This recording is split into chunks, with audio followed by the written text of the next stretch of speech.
But anyway, so let's talk about, speaking of singing, let's talk about Robbie Williams and the fact that he got this huge flop on his hands. And I don't know why people didn't see this coming. I mean, it's no shade to him. I am a Robbie Williams fan. That's why I brought this story up. So now, on a quiet weekend in movie theaters, while much of Hollywood's attention was on the wildfires that continue to rage in Los Angeles, Lionsgate's Den of Thieves 2 Pantera debuted atop of the box office with $15.5 million on a $40 million budget, according to studio estimates on Sunday.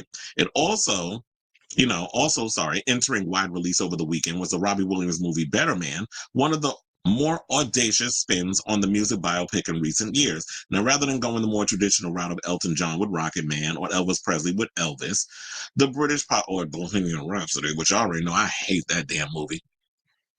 The British pop star is portrayed by a CGI chimpanzee in Michael Gracey's film. Now, the Paramount Pictures release, produced for $110 million and acquired by Paramount for $25 million, didn't catch on much better than Williams' previous forays into the United States. It tanked with $1.1 million in ticket sales from 1,291 locations. Gracey's previous feature, which was 2017's The Greatest Showman, made it grossed $459 million worldwide. Now, here's the thing. I had no idea, and it's funny how, I'm looking at the numbers. I didn't even know that he directed The Greatest Showman, which I remember, at one point, that was such a huge movie. I know a lot of people love that film with Hugh Jackman and Zendaya and so many others. Zac Efron, I believe, was in that movie, too. Why is my screen blurry? Okay, we're clear now. Sometimes the pictures get on my nerves with that. But anyway, so, now, it said it was bested by, now this is the gag, it was bested by The Last Showgirl, which is the Las Vegas drama which stars Pamela Anderson. And I also saw this article too. Shout out to Pamela Anderson. I'm glad she's getting a resurgence in her career, because at one point it was like she was seen as the joke. She's the big boobed girl with, who did Baywatch and was in Playboy over a dozen times and had this infamous sex tape with Tommy Lee. And everybody kind of looks at her as like this blonde bimbo. And I have to give a shout out to her son, Brandon Lee. No relation to the Crow actor, but Brandon Lee has been the one who has been behind this resurgence of his mother and really rehabilitating and rejudging her image. And so now it's like, I know some people look at Pamela Anderson is a serious actress. Really? I'm like, if you put in the work and the time and the effort, yes, I could definitely see Pamela Anderson being taken seriously as an actress. And I think that a lot of it started because she doesn't go around wearing all that damn makeup, which she said she's not opposed to. But for the most part, it's like, yeah, I think she wants people to accept the fact that, yeah, she's getting older. She is, she's still an attractive woman. But people get so caught up in age and all that other stuff. But I like Pamela. I've always been a fan of Pam Anderson. Look, I can't tell you how many times I've seen Barbed Wire. I know a lot of people don't like that damn movie, but I love me some Barbed Wire. I went to the movies to see that. But anyway, so it went on to say this about the film. The film basically tells a more fantastical version of Williams' life, his rise and fall, of how he came to become one of Britain's most beloved entertainers. Now, Williams himself was featured in the film as the voice of, himself, while actor Jonah Davies performs as the motion captured stand-in, as Williams is portrayed as a chimp throughout the film. In case we forgot to mention that, the cast also includes Steve Pemberton, Damon Harriman, Rachel Bannell, Alison Steadman, and Kate Mulvaney. These are names, I have no idea who they are, but I'm assuming they're well known in the UK.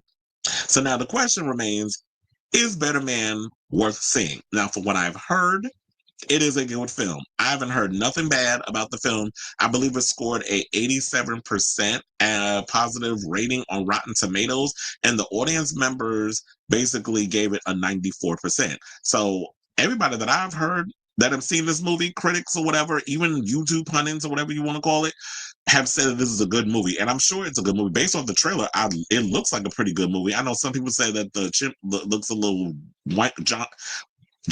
I was trying to think of the word. It looks a little, it's not as convincing, but it's like, child, we already know it's a damn, it ain't no real damn chimp. So I can suspend my disbelief if the special effects and the CGI isn't all that great. However, I'm actually not surprised this movie didn't do well. Now, as much as I like Robbie Williams is not a household name outside, in my opinion, of the UK. I don't know, maybe he is big in Venezuela or Colombia or South America or other parts of South America or Brazil or even Australia or New Zealand. Like, I don't know. All I know is I know he's pretty popular over in the UK. I know at one point they tried to make him a big star over here in the US about 20 some odd years ago when Rock DJ and all them songs started coming out. They were trying to push him and Let Me Entertain You. They were trying to really push Robbie Williams here.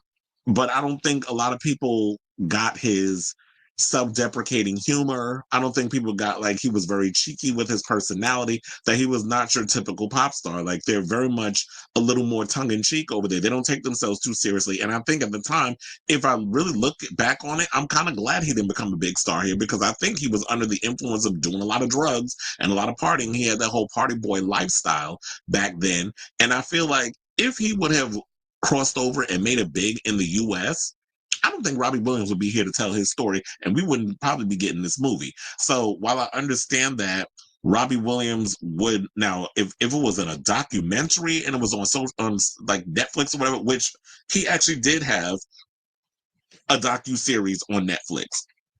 If it was in that form, I can understand that because it's, people could get to know him and that sort of thing. But spending over $100 million on a biopic on someone who is not like, and I hate having to put levels on things of like a Michael Jackson or a Madonna or somebody who is or Whitney Houston or somebody who has worldwide appeal, not only in the United States but abroad, where there's a guarantee you can recoup that money. Then he shouldn't have gotten a biopic. Like, I understand you're big in the UK, but outside of that, like I said, I'm not really sure if Robbie Williams is a huge star outside of, his UK stomping ground. So, as I said before, I like Robbie Williams. I'm a fan of his music, and all that good stuff. But unfortunately, his movie flopped, and I know the fans are hoping for a miracle child. You better keep hoping because I don't think it's going to happen. And that's no shade. I'm just saying. So I say all this to say, what do y'all think of this story? Are any of y'all surprised that Better Man flopped at the box office? But I am kind of relatively gagging that The Last Showgirl with Pamela Anderson bested them financially at the box office. But there's been a lot of buzz around Pamela Anderson and her performance and Jamie Lee Curtis and all that other stuff. Notwithstanding what Jamie said about the whole comparing the fires out in California to Gaza, putting that all aside, there have been great rave reviews about The Last Showgirl, and I definitely want to see this film. So I don't know when I'm going to get around to that, but I want to see it. And I also want to see I definitely want to see Better Man as well. It's just unfortunate that it's not doing well, but child, I'm going to just wait until like the end of the month because that's probably when it's going to end up on VOD anyway. Because you know how they are in the theaters. The movie don't do well, it'll be out on VOD. Look, we got freaking Craven the Hunter coming out this week on VOD. So what's the point of going to the movies if movies are going to be out on demand in like a week from its release if it bombs? So let me know what you guys think of this story in the comments down below.